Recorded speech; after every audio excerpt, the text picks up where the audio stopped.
really excited to be here with you today, unfortunately in this remote capacity, and it's a bit odd past midnight here in an empty office that's been empty now for 2.5 weeks already. But we do what we can. So let's get started. So I've been involved with crypto and security now for more than 7 years, I think. Joined the Ethereum team in 2014 as the chief security. Back then, this was all a pretty new field. Like, I joined to help sort out the security audits prior to launch and then also ensure operational security. But there wasn't much at the time, no audit firms that were dedicated to this. I stayed on throughout Ethereum's launch and was around for when the DAO hack happened, although that was already after we founded Parity.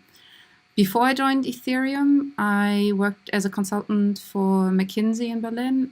I was involved with various IT transformation projects, but also IT security and larger corporates organizations, so I have seen that angle as well. However, although I'm a mathematician, I'm not trained in cryptography. Though I would say I did study relevant stuff. So I was involved with understanding complex systems, mathematical physics, how structure forms, but also how chaos forms, and how small parameter changes can actually lead to severely different and dramatic changes in outcome, which I think is very relevant in this space. I was always intrigued with how maths can solve problems, like mainly from university. I knew how it can solve or help solve problems in the sciences. So I was very intrigued when I came across blockchain and finally saw something where maths can help solving societal problems and not just analyze them, which I was used to from statistics at uni. So that was sort of how I got in, through seeing that this technology could help with a lot of privacy issues we've had online. And so I've always been very intrigued from the security standpoint with that technology. So yeah, right now I'm the CEO of Parity Technologies, London-based company, big team in Berlin. I co-founded that together with Gavin Wood in 2015, I guess, almost 5 years old. Gav, who was the CTO of the Ethereum Foundation at the time and had developed the Ethereum virtual machine, I would guess the first instance sort of smart contracts in the context of blockchains, had taken that early idea of a blockchain scripting language that Vitalik had developed and sort of very well matured it into this comprehensive virtual machine framework, and then the smart contracts. At Parity, we do open source blockchain-based software tools to enable other projects and developers to deliver on decentralization. We've had a lot of learnings, security related ourselves, and I want to share a bunch of them with you. In our company, I guess we have our very own view on security. And last year in summer, we sat down and wrote down a bunch of principles that sort of are important in our organization. And when you compare that to the to other more prominent startups, I guess we aim to move with enough caution and intention to not break things. And having an undo is always a good thing. So with that in mind, I guess many of the things that you might hear today might sound like a bit like trite remarks. But in hindsight, a lot of the things in security seem to be always easy and super obvious. However, many of the things have been very hard and painful learning. So, and none of us should repeat them unnecessarily, I think. So that's my main goal, to help you not do the same mistakes that people have done before. And like in normal life, like, these wisdoms often sound trite, but in the end, they do carry a lot of wisdom and truth. And so it's worth exploring them with curiosity. Finally, I think we've been always deep believers in open source, and security is one obvious dimension where open source, I think, wins against the closed source models in the past. This future decentralized web is not built by a single company, and we've seen in many instances, like the DAO hack, for example, how projects came together and like collectively tried to solve issues when they came up. So I think we've come a long way since the beginning. When Bitcoin was invented, Nakamoto consensus, security has always been very much at the core of blockchain as a whole. So nobody, I think, really would have expected, or maybe a few people, but definitely not the majority, that something like consensus, Nakamoto consensus, could work at all. In fact, I think there's a bit of a thing where Satoshi even urged WikiLeaks to not use Bitcoin to receive contributions because they were fearing it could harm and lead to irreparable harm to in case things break. So, but then things moved on. So Bitcoin worked, bunch of hacks, but mainly on the fringes, a few security issues directly inherent to the blockchain network. But then with the advent of Ethereum, a whole new attack surface came. And that was mainly due to that virtual machine that allowed for a lot of things to go wrong. The DAO being one of the most prominent things, I guess, in the space. Now, where are we today? A lot of things have happened, like the base layer, the lowest level, things have matured. We're trying to include standards from other industries or other places like WebAssembly. But at the same time, that app ecosystem is also maturing, and it's becoming increasingly complex. And while we do have more tooling, compartmentalization, standardization, things will probably continue to go wrong in the future. So I want to share some learnings in particular that are relevant for smart contract development in this presentation, but then also give a bit of an outlook of where I think things are heading and what people might want to consider when they start a project in this space. What are the security considerations you should make? But first of all, I think it's really important to keep in mind security is not just code. This is a definition of NIST, the National Institutes of Standard and Technology, of an IT vulnerability. It's a weakness in an information system, the system's security procedures, internal controls, or the implementation that could be exploited or triggered by a threat source. So it's various things. It's the people in the organization, it's the operational procedures, it's the lifecycle management of the application. But it's also a lot of things that might be totally out of your control. It's the devices that people use and weaknesses that could come in from that side. But it's also important to keep in mind exploits don't have to be all deliberate, and some of the full impact of an exploit might not have been intentional at all. So it's like a lot of things to consider. And as Bruce Schneier, who many of you probably know, said, he's one of the forefathers of software security, cryptography, internet privacy. Security is a process. A product can never be secure. Like, there'll always be weaknesses, things move on, and you have to ensure that the entire system can be as secure as possible. And that requires pulling levers on all sorts of level. So Friday night, enough of preaching of like principles high level.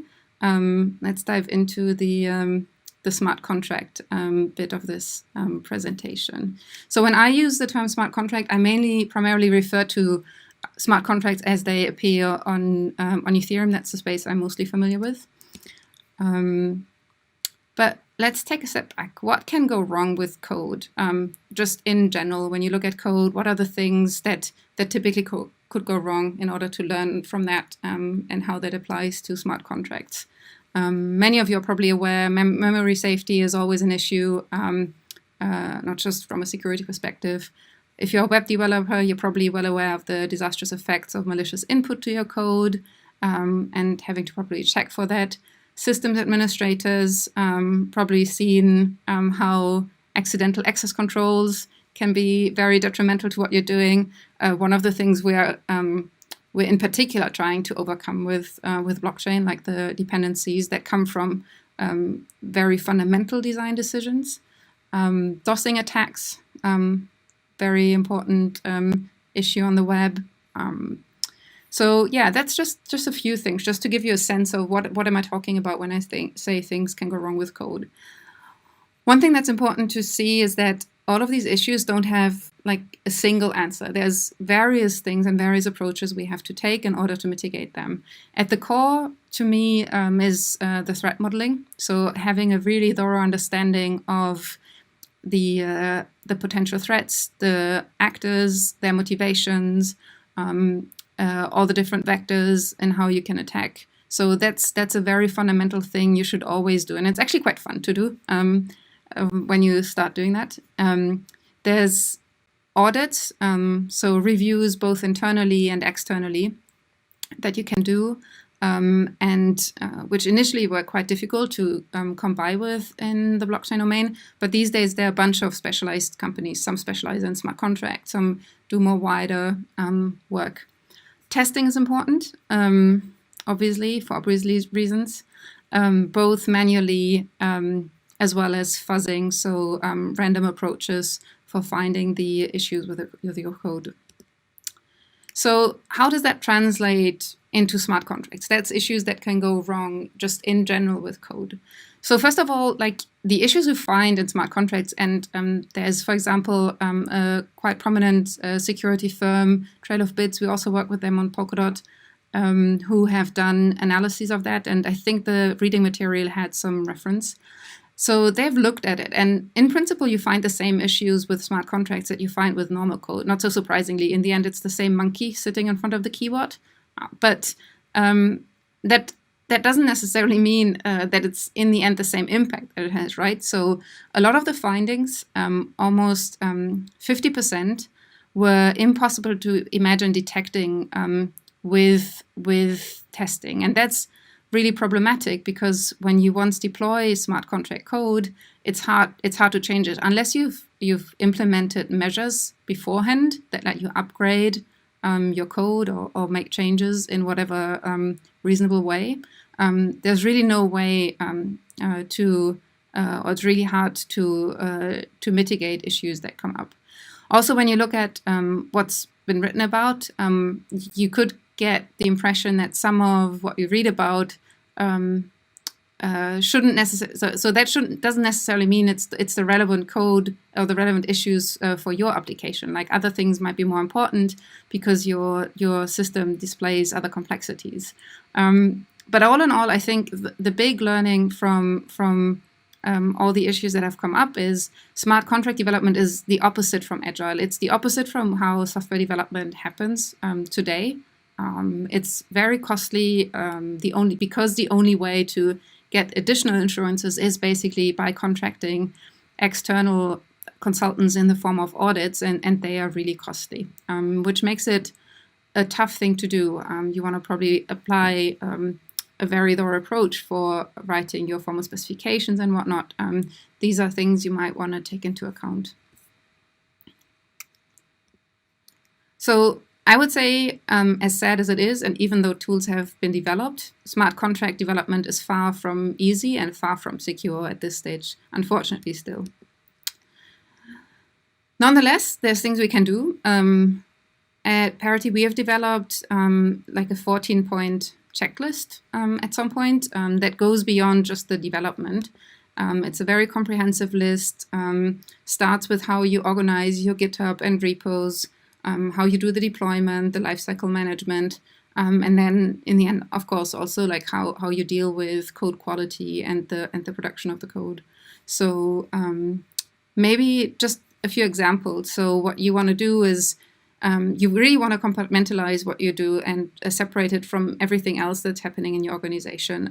You want to create a different GitHub repo to ensure you have the appropriate access control in place. You want to have separate repos for each contract. Also, again, to manage that a lot more granularly.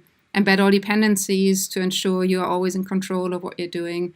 On the deployment side, a lot can be learned from best practices in other industries.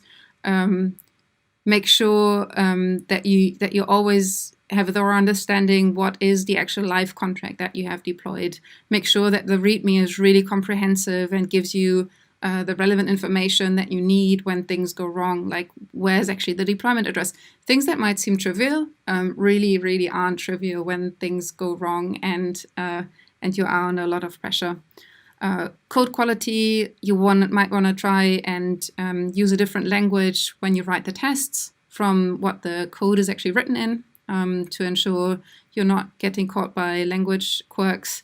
And a thorough review, even if you don't engage auditors for whatever reason, at least have thorough code reviews within your organization. So that's a few things on the smart contracts.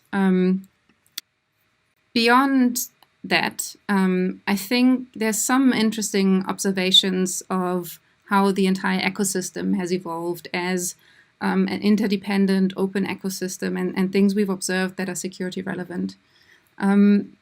So constrained by the design space and performance limitations, a lot of projects have started to actually build their own chains. I think one of the first examples, although Ethereum was maturing back then, was Protocol Labs with Filecoin. They started to build their own chain, but there were more examples more recently.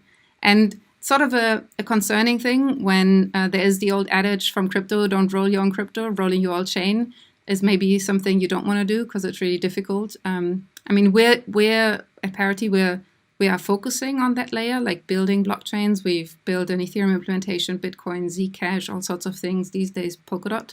And there's a lot that you can apply, learn from when you're doing a new chain. And we've encapsulated and we have consolidated that also in a framework that people can use. But if you start from scratch, not only is that costly, it's also from a security perspective not a good idea. Other things that play a role in that context is because of the limitations on the scalability side, when people start to launch new chains in order to be able to deploy what they want to deploy, at some point, chains will start to compete for security. So basically, the mining resources, validator resources being a scarce resource, chains will eventually compete. And we're seeing that. Like we're seeing such an era approaching with the 51% attacks that some of you might be familiar with on ETH Classic last year and other things. This is becoming more and more problematic as things progress.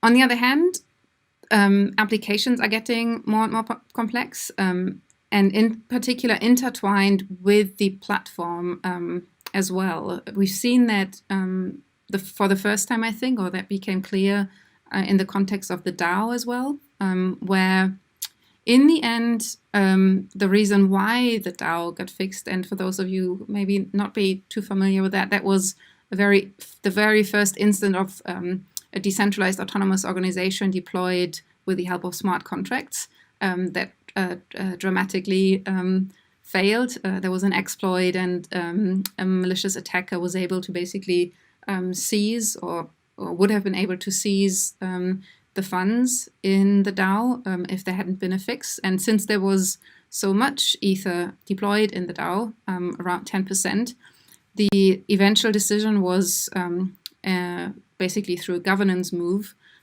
to fix the issue in the smart contract through a hard fork. So that was sort of the first time that it became clear there is an issue when the economics of the application get too intertwined with the fundamental security of the platform.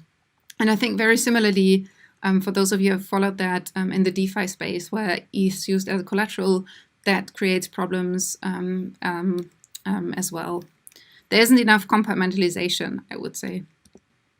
What can we do? I think that's not an easy question. Security isn't easy, but I do think there's some stuff that we can do, and that is happening quite interestingly as the technology is maturing. Let's look at scaling in particular. So a very straightforward thing to do when you think about a system or technology that's limited in scalability is you would employ some way of parallelizing whatever computations have to happen in order to improve the scaling. Very straightforward approach. However, depending on how you do this, this actually works better or worse. A very naive approach ties back to Bitcoin already with the sidechains. is to basically just run copies of the chain and try to parallelize them and have bridges between those chains that allow for communication across the chains. However, the issue with this is, if you do this in a very simplistic way, is that the security of the original ecosystem basically gets divided across the different chains. And so that is basically what's in the end the problem, because all these chains are much easier to attack cryptoeconomically because of the security being divided across the chains. But also, you're running into sort of a weakest link problem if you think of interoperability between the chains, and that's really something we want, because otherwise we end up with the same walled gardens we already have at the moment. But if the security is divided in this way, you fundamentally rely on the weakest link in this sort of chain of chains, because you have to rely on the security assurance that you get from those chains. And that gives you only a very weak interoperability that might in the end lead to severe problems when you build a complex application that tries to compose different things from different chains. You don't have strong guarantees. A much better approach is to try and share the security amongst the different chains. Like, sounds obvious, but it's actually quite difficult to engineer. It's very closely related to the early sharding ideas for Ethereum. So in such a multi-chain system, all the chains share the common mining, or in more modern systems, proof of stake resources. The great thing about this is that also when it comes to the interoperability between the chains, you get much stronger guarantees, and you can actually rely on the messages, transactions you receive from the different chains, and thus get strong assurances around what you're hearing from the other chains. Now, we can also drive this a level further, and I explain later in the following slides what this all has to do with security, apart from the sort of first level security. When we drive this a little bit further, an interesting thing to then come up with is to say, well, if we have such a framework, why not allow for heterogeneous chains? So in contrast to the Ethereum sharding ideas, where you have sort of the same copy of Ethereum, same virtual machine, you allow for different application layer customization. So different virtual machines, or better said, runtimes, that allow for customization for your specific use case. Think of one of the chains as being a payment chain, for example, or one of them being a supply chain specific chain or whatnot. The big advantage is not only do you gain much better economics because it's customized to use case, but also does it reduce the attack surface on your application and on the chain. So again, compartmentalization is one of the principles that has always been important in security, and it's about like finding out how to do that in the right way in the context of blockchain. So that's been those principles that I tried to explain. Like, a lot of this has been behind the thinking for how we have designed Polkadot substrate, and how we think about these days about what platforms need to actually provide in order to allow for much more secure usage, for much more secure deployment of applications. And that's not just relevant because it reduces the cost, but in particular for security reasons. Like, very similar to security in IT as a whole, where there isn't a single system or single mitigation strategy that helps you to close the holes. Also here, like, you'll need various layers of tools that all have their own weaknesses, their own holes, but as a whole, hopefully we can cover everything and create systems that are really difficult to penetrate. So that customizable runtime model, I think, is a very powerful one because it very much so mitigates the attack surface on the virtual machine level. And like the DAO hack, we've seen the multi-sig hack on our side for Parity a few years ago. Many of those really, really big attacks that have happened, or issues on Ethereum in particular, I would argue have been related to the virtual machine being way too complex and way too powerful as a tool in some ways. Way too powerful in some ways, therefore way too exposed, and therefore actually way too weak. So that's, I think, a big opportunity for making things a lot more secure. Other things that you can do when you can leverage such a customizable framework is it's much easier for teams and projects to resort to standards like WASM, WebAssembly, and much safer languages like Rust for the writing of smart contracts, because you're operating in a framework and not on a with a sort of one size fits all and still like very glued together solution. Another thing I think that's also a lot underestimated at the moment is the issue of governance. Governance and how the open source ecosystem, the core team, feeds into this. By choosing a platform, you make yourself dependent on them to a certain extent, depending on whether there exist governance structures and what they look like.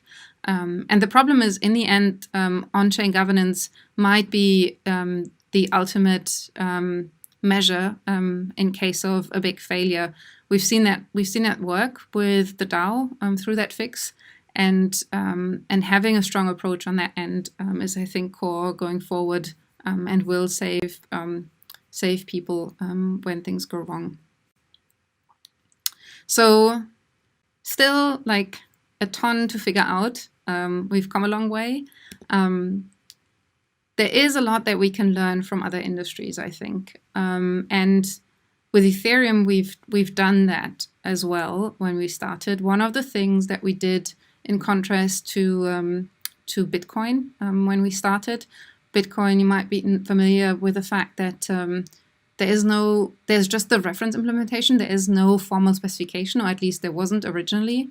With Ethereum, because we knew we would build something a lot more complex, it seemed to make sense to us to rather, like in aerospace, start from a formal specification and then develop fully independently various implementations to achieve redundancy and remove the reliance on a single implementation, because that formal specification is a lot easier to check than trying to understand what a reference implementation really does.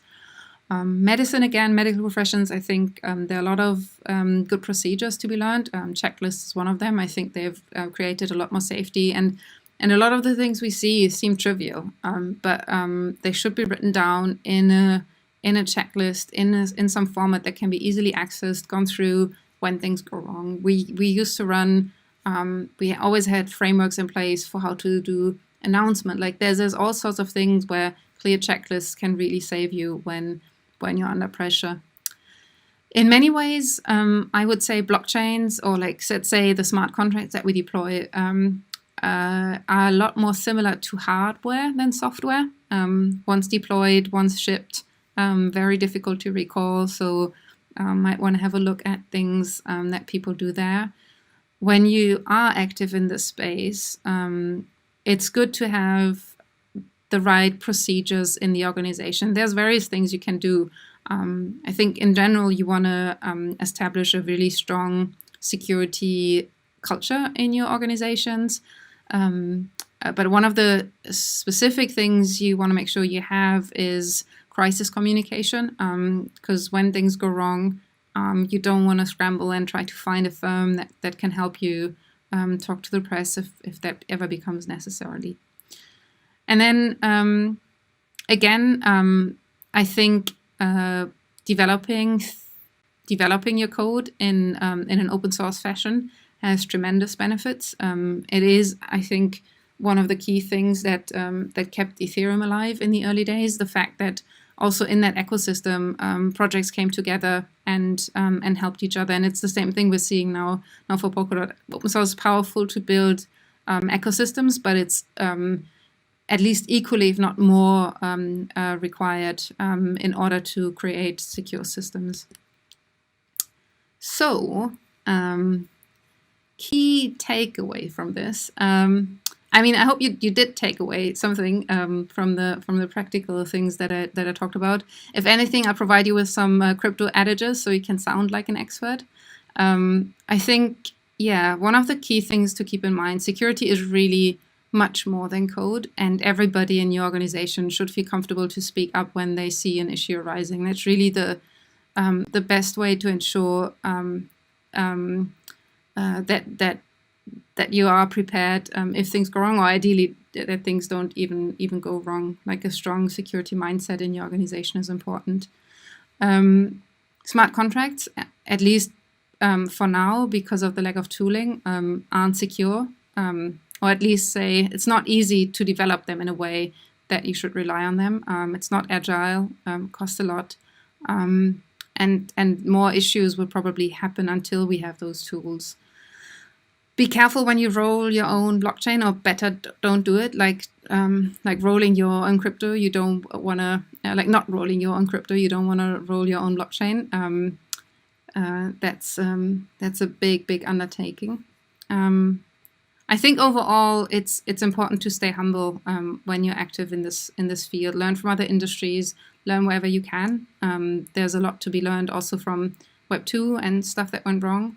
And then I think, lastly, security is really hard. Things will go wrong in the future, and I think it's quite crucial that we recognize that we're in this together and that we should learn as fast as we can from each other to build a better web.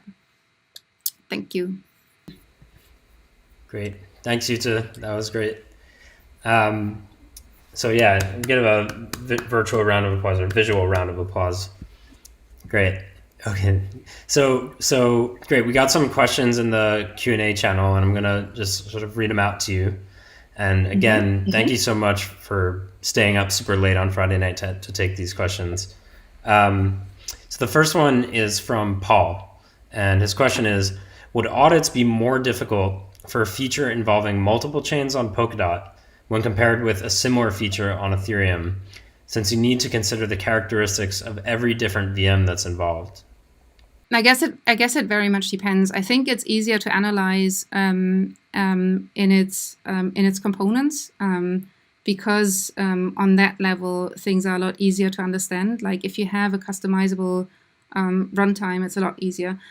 When it comes to the interdependencies, I think and like sort of what can go wrong on a systems level as emergent effects, I think you'd end up with very similar things because, or at least I wouldn't assume it's more difficult. I would rather assume it shouldn't be more difficult than on Ethereum because the underlying components are easier to understand. So that's my sense. Yeah. Okay, cool. I see Paul nodding, so I think we got it.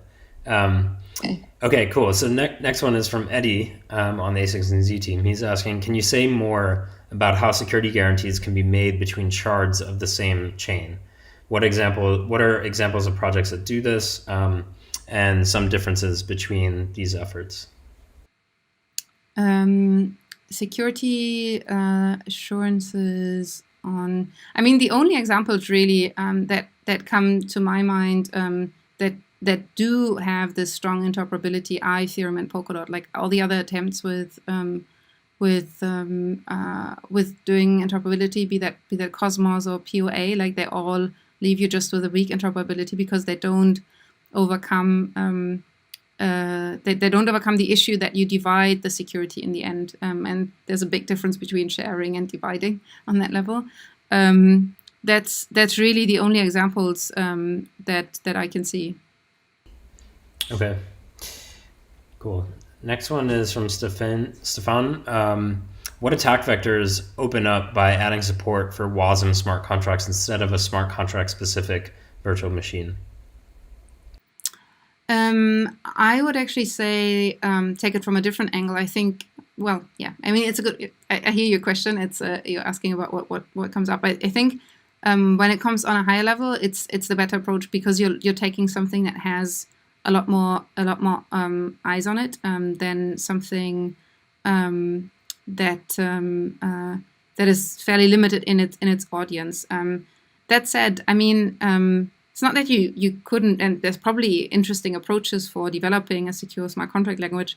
But like say with Solidity, the one of the primary goals was to make it very easy for people to develop. That's why it's like borrows a lot of ideas from JavaScript and whatnot. Like security was in people's minds, but people didn't know how they would be used. It took ages for having a library approach in the language and whatnot. I think it's more about like, is it really worth reinventing the wheel, or what's the trade-off? And doesn't it make more sense to have these standards because they're easier to integrate? You don't create additional complexities through the integration. People are familiar, all these things.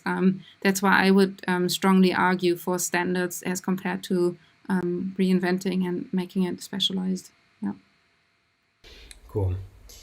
Okay, great. Next question is from Jeff. And he asks, how should projects think about making contracts upgradable as a way to address unforeseen security issues? I mean, what you probably don't want, or maybe you want it at least in the initial stages, is a kill switch, because then you have a centralized control again. But there are ways of thinking about like how certain portions of the contract could be upgraded, like having things in place for that. Maybe then a multi-sig around that, so there isn't a single controller. That's ideas you could have when thinking about how to fix issues in hindsight. Mm-hmm. Great. Okay, next one from Arya. What are some social attack vectors you're thinking about with regards to the non-technical side of DAOs and things like on-chain governance? How is misinformation thought about from a security perspective, and what's to mitigate that?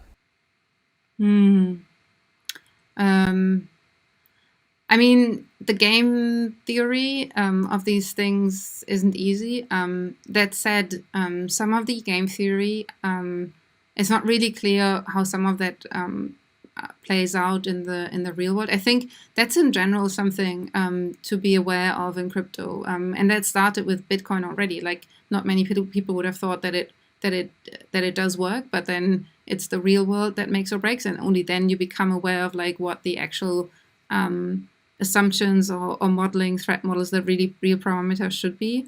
So yeah, I mean, that's a hard question. I think with governance in particular, we'll have to see what things work and won't, as we're bringing in humans again, and so they are really hard to model in their behavior. And I think there's more unexpected things than sort of formal weaknesses that will come to be problematic, be that like voting participation and actually planning for that, which is one of the things that we're doing. Like, if there's low voting participation, you need a bigger quorum for things, a bigger quorum for things to go through. So like, I think it's those things that are related to some of the practical considerations that will become important. Yeah.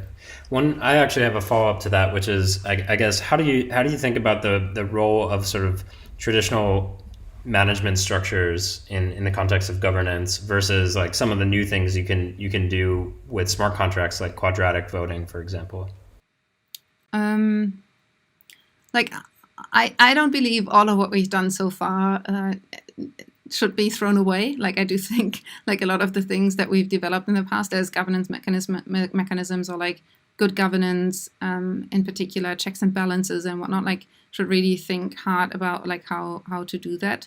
To me, it's like the power lies really in making things more liquid and being able to play with voting mechanisms that have been so far really difficult to be implemented and used because of the cost involved and whatnot. Like, to me, if we can do it right, like, it's a big field for experimentation, trying out what things actually work, because on paper they might look like they work and then they don't, or the other way around, because we haven't considered a lot of the issues.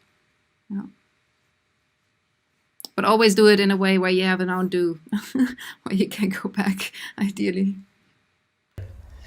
Okay, great. So next one from Guy, sorry. How would you try to defend against supposedly trusted contributors introducing obscure flaws for the sake of attacking a network? For example, if a core dev introduced a vulnerability with the intent of exploiting it for profit.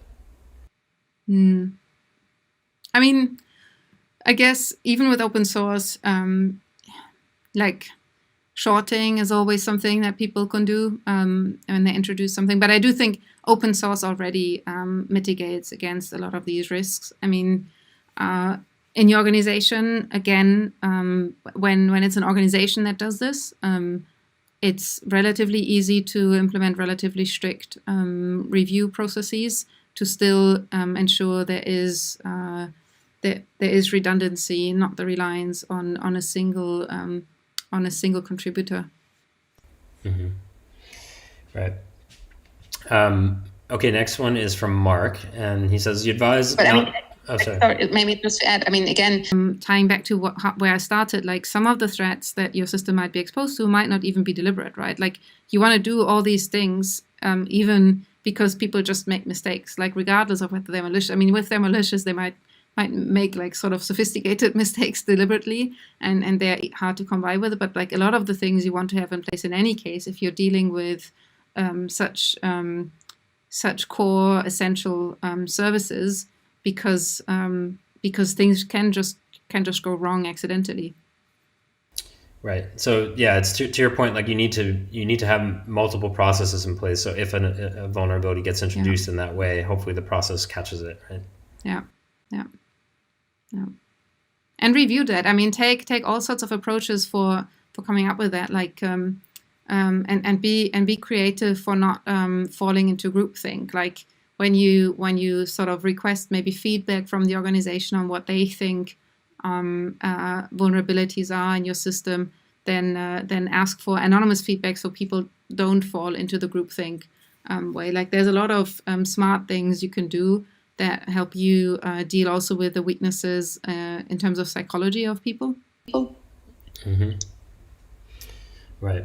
Okay, so back to Mark's question. So you advise not to roll your own chain, and there are options for not doing so. So there's Polkadot Substrate and Cosmos SDK. And his question is, which projects have been successful using these, and which have done well rolling their own chain? Mm-hmm. So projects are starting to deploy. I mean, it's still early days. A lot of projects will come out with their chains or with their parachains for Polkadot once Polkadot is live. It might be easiest if I send some examples if that's helpful. Also happy if there are particular things you're interested in that I can send around. Yeah, that'd be great. I guess maybe, I think we're still at sort of the dawn of this era of building your own chain with an sort of SDK like the ones that we mentioned. But it'd be cool to see some of the early examples of that. And if you have any that are top of mind, we'd love to share them in the Slack. Cool. So the next one is from Stefan again. So how do we align incentives between those who write the code and review the code with those who actually lose from hacks? Well, I guess it depends. I mean, so when it comes to there's, I think, various aspects here. Like there's the dealing with the malicious developer that wants to short. Maybe that's I think a specific case. I think there's interesting ideas around not necessarily bounty programs, more like also treasury DAOs that could help finance the development of open source just in general. That's one of the things that we're also doing with Polkadot. Like think about like how long term in general your ecosystem is supposed to run in particular on open source. I think it's not so although like security is again like a key aspect. In general, you want to make sure that you incentivize the contribution in the right way. So that's one of the things. Otherwise, I think it heavily depends on on the application. Like if there's if this is now about open source in general, or if this is about like how do you do that in your organization. I think that's two very different issues. Right. That gets to another question that I had, which is this is from me personally, and it's how do you think about hiring for security in the organization? Like, who are the key hires that you need to make, and how do you build an organization around it such that you can ensure the processes are being carried out across your org? I think it again, like that depends on what you're doing. I mean, you want to have experts for like what you're delivering at the core. Like you certainly want to hire people for that. But if that's like very cutting edge, like say you're using Substrate to build, I don't know,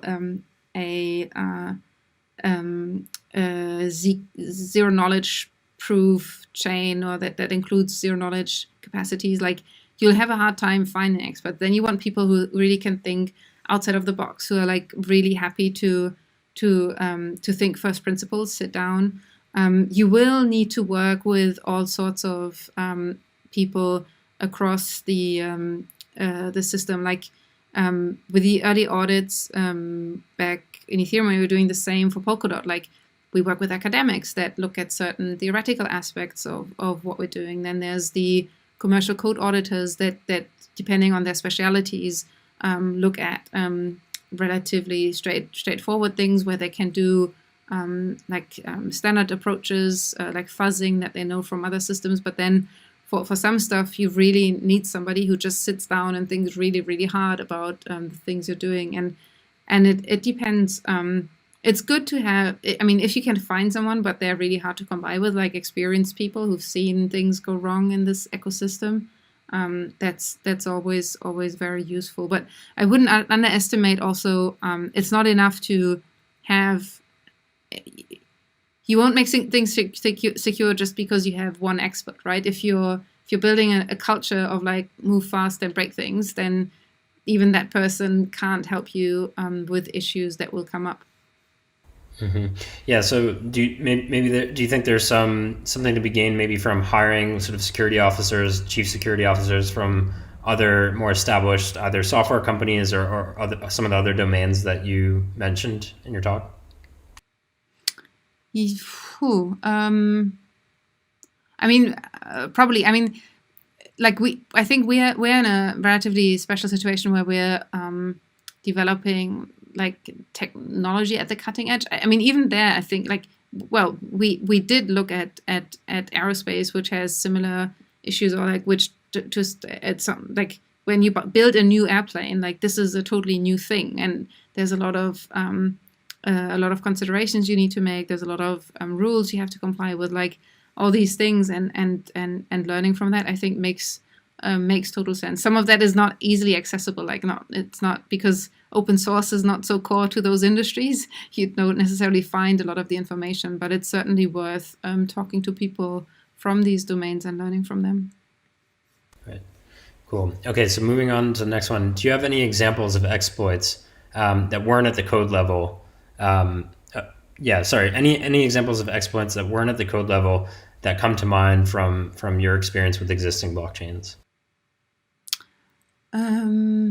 Any exploits that weren't at the code level?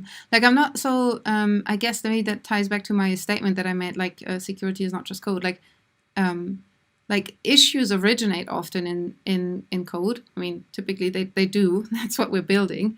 But then the mitigation and how you deal with them, like that goes far beyond the code. Like even if there is an issue in your code, like you want to make sure you have the procedures in place to catch those issues on various levels. Like that's the main point. Like in the end, like we're developing code, so things that break are typically on that level.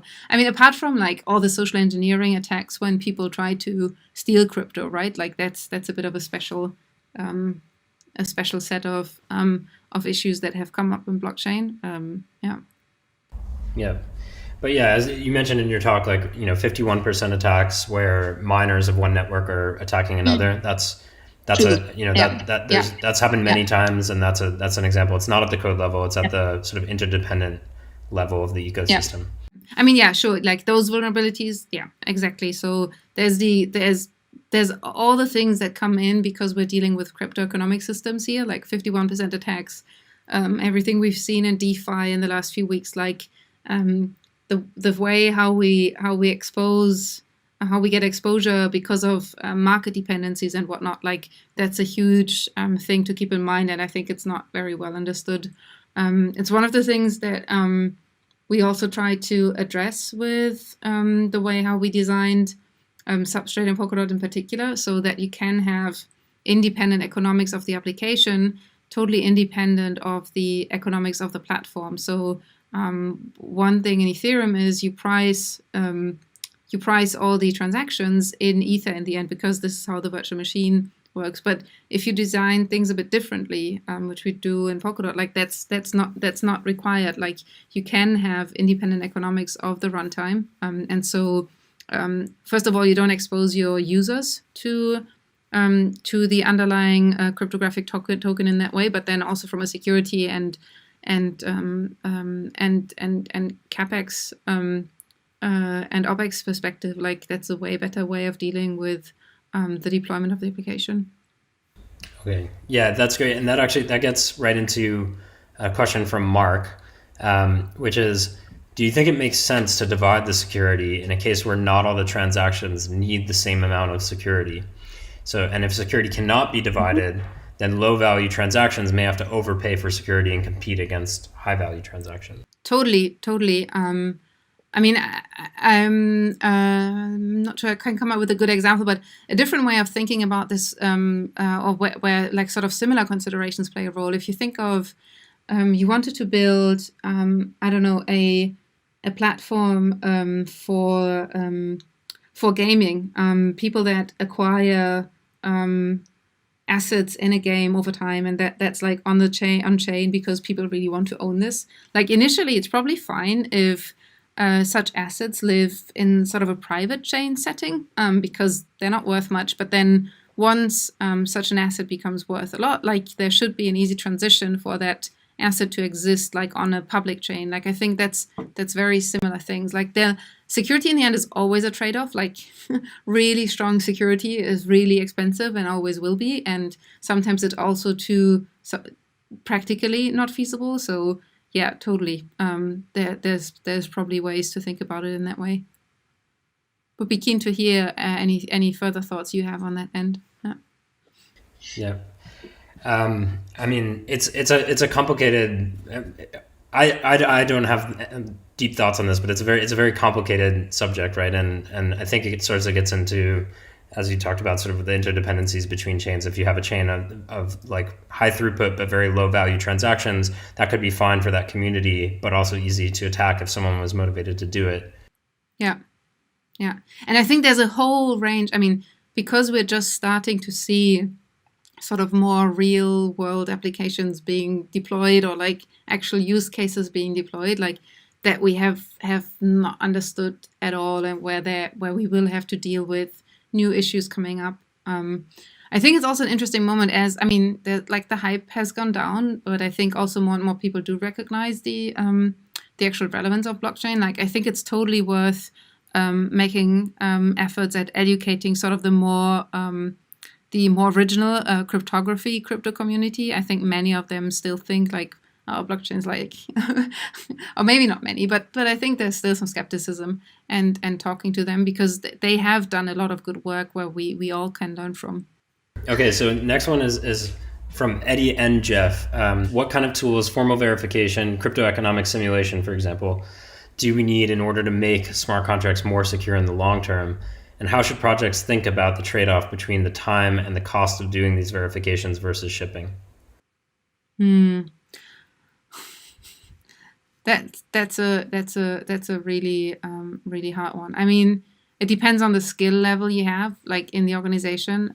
But then again, even that like won't necessarily save you. Like there's a lot of considerations. I don't think that shipping. I mean, yeah. As much as you can compartmentalize and minimize the value at risk, like all these things, like like take all these principles and try to think how you can mitigate the worst case impact outcome and like, yeah, I'm not sure there's like a again, there is like no single answer. There's like all sorts of things you need to consider, and I have a hard time making a strong recommendation as I don't know what the considerations are that you're taking. Mm-hmm.